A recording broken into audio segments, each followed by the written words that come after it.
Okay, so we're going to start with this slide here. So as I mentioned before, the peak of Islamic tilework was during the 16th and 17th century in the areas of Iran and Turkey. And that's actually when the Dome of the Rock, the exterior of that was replaced.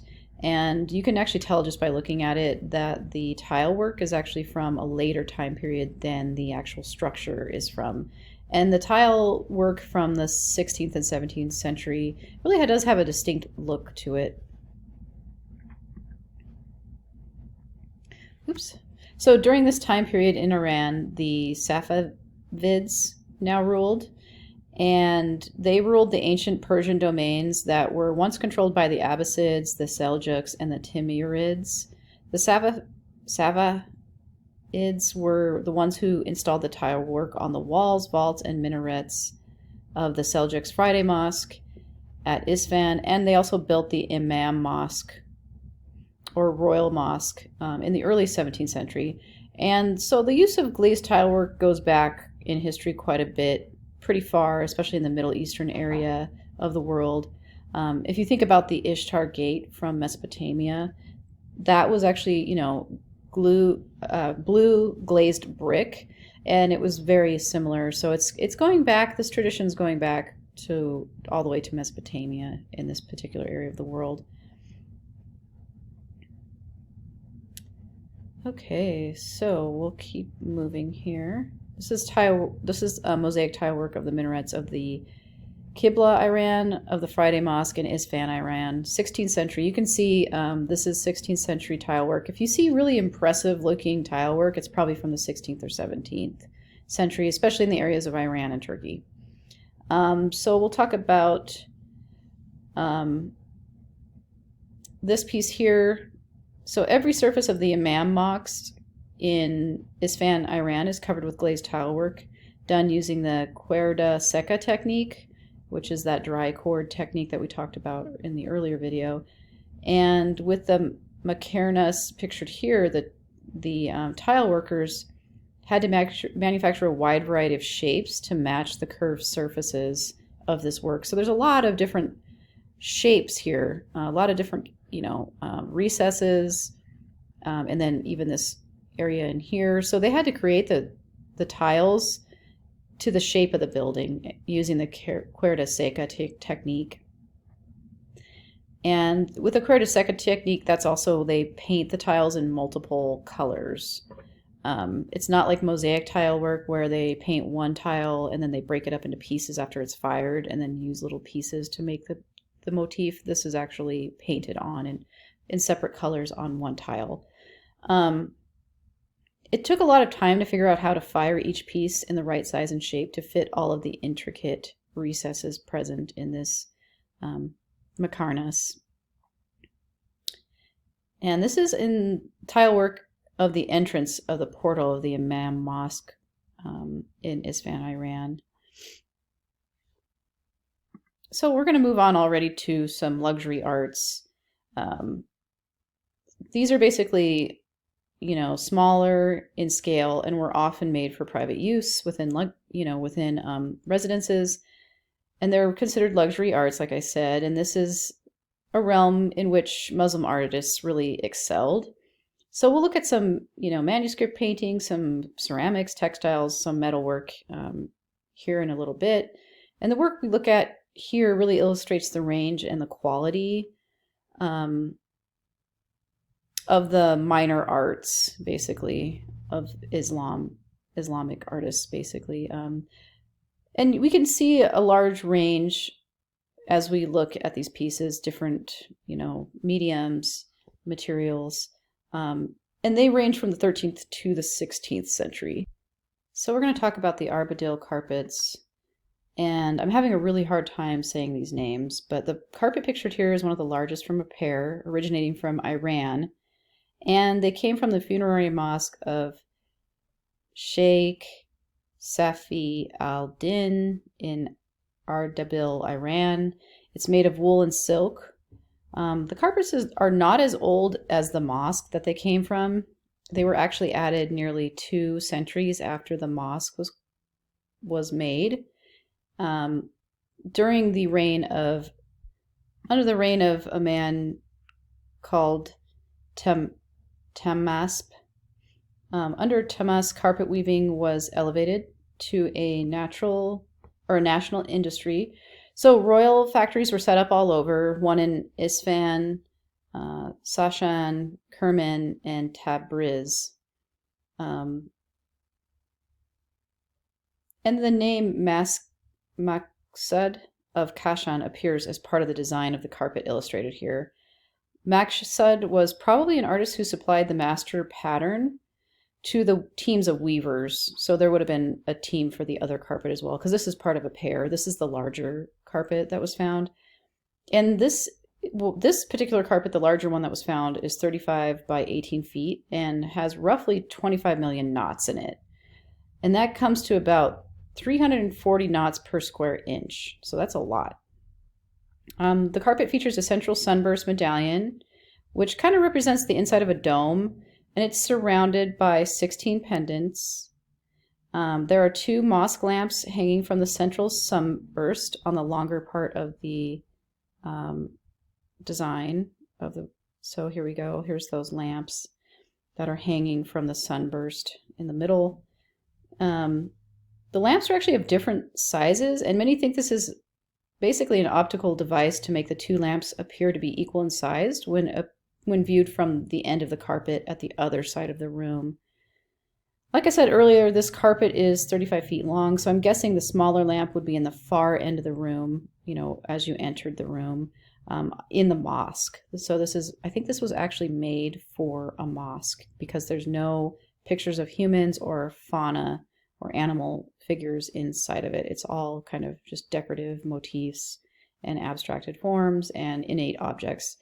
So it's hard to tell from the slide, but there is a dark blue background here. So that's blue, and it has leaves and stems over the top, and the composition kind of looks like a heavenly dome with lamps reflecting in a pool of water, with lotus blossoms floating on top of it. Like I said, there's no animal or human figures because it was intended for use in a mosque. And one thing about that is animal and human figures can be found in other carpets and other textiles in Islamic art, but just in secular contexts or non-religious contexts. So here's a mosque lamp. They're usually made of glass and typically lavishly decorated.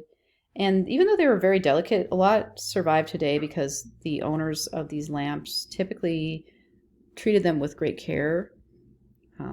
So this mosque lamp was made for Saif al-Din, I'm not going to attempt the last name there, who was an official in the court of the Mamluk Sultan al-Nasar Muhammad. And this glass lamp hung on chains from the mosque ceiling. So that's where this would hang. The shape of the lamp is typical of the period that it comes from. It has a conical neck, kind of shaped like a cone, a wide body, and then 6 vertical handles all the way around that wide body, and then kind of a taller foot. So this is the foot here.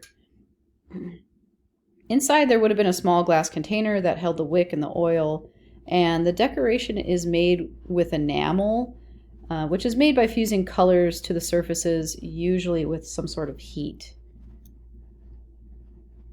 So there's an emblem here, an eagle over a cup, and that's prominent in the design. I believe it's right here.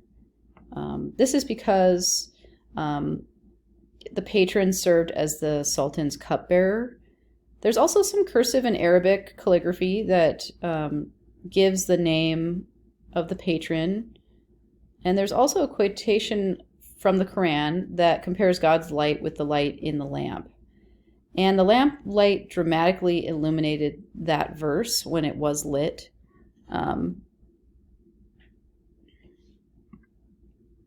So next up, we'll talk about the 14th century. This is a time when, a new Islamic empire rose in Central Asia under the leadership of Timur.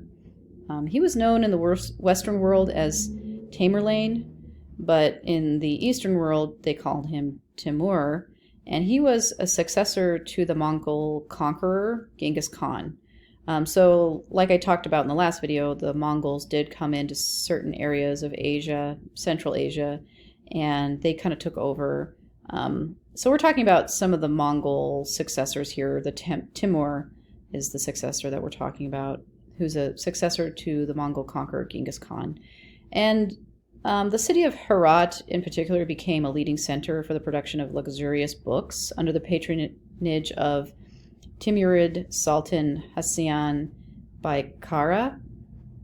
The most famous Persian painter of this age was Bizad, who worked at the court in Herat, and this is in Afghanistan. And he helped to create this piece for the Sultan of Hassan Baikara. Bustan means the orchard, which is the name of the book. And it was written by the Persian poet Sadi. So you might have to review some of these names in the book because they don't really stick out very well to me because they're so foreign. So this page represents a story in both the Bible and the Quran. It's basically called The Seduction of Yusuf or Joseph by Zuleika. The text is dispersed throughout the page in elegant Arabic script in a series of beige panels. So we can kind of see those beige panels here. And those contain the script, I guess. And basically this woman, she lured Yusuf into her palace and led him through 7 rooms, and she locked each door behind him. And in the last room, she basically threw herself at him. And he resisted and he fled. And the 7 doors opened miraculously for him as he fled. So Bizad's painting here is the story that highlights all the stylistic elements that brought him great renown.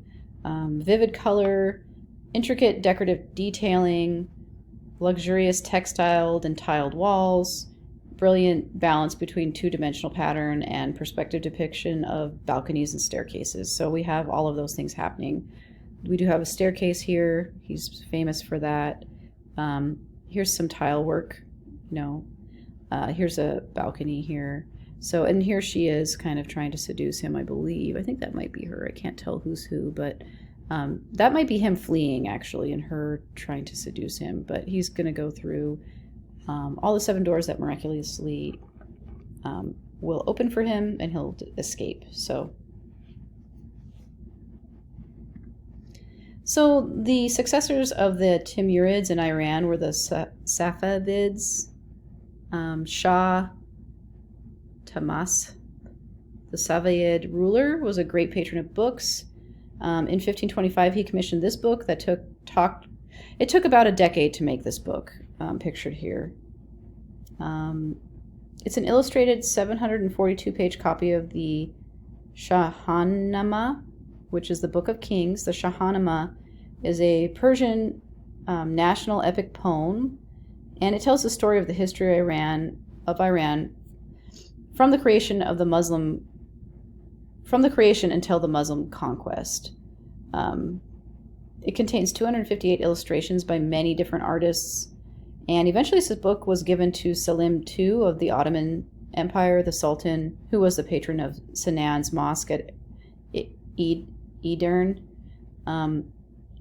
It then entered into private ownership in the West and ultimately was auctioned off as a series of individual pages, which is too bad because it kind of destroyed the integrity of the actual book, but it kind of underscores the fact that Western collectors really thought of each page as a separate work of art. So this is the work of Sultan Muhammad, and it depicts Gyanmar's, legendary king of Iran, and his court. According to ancient sources, Gyanmar's ruled from a mountaintop when humans first learned to cook food and clothe themselves in leopard skins. And it shows him on top of the mountain. He's surrounded by light. There's a golden sky behind him. His son and his grandson appear on rocky perches to the left and right of him. And the court circles the ruler and his sons. You can kind of see them circling around. I think these are his, basically his offspring. All the figures wear leopard skin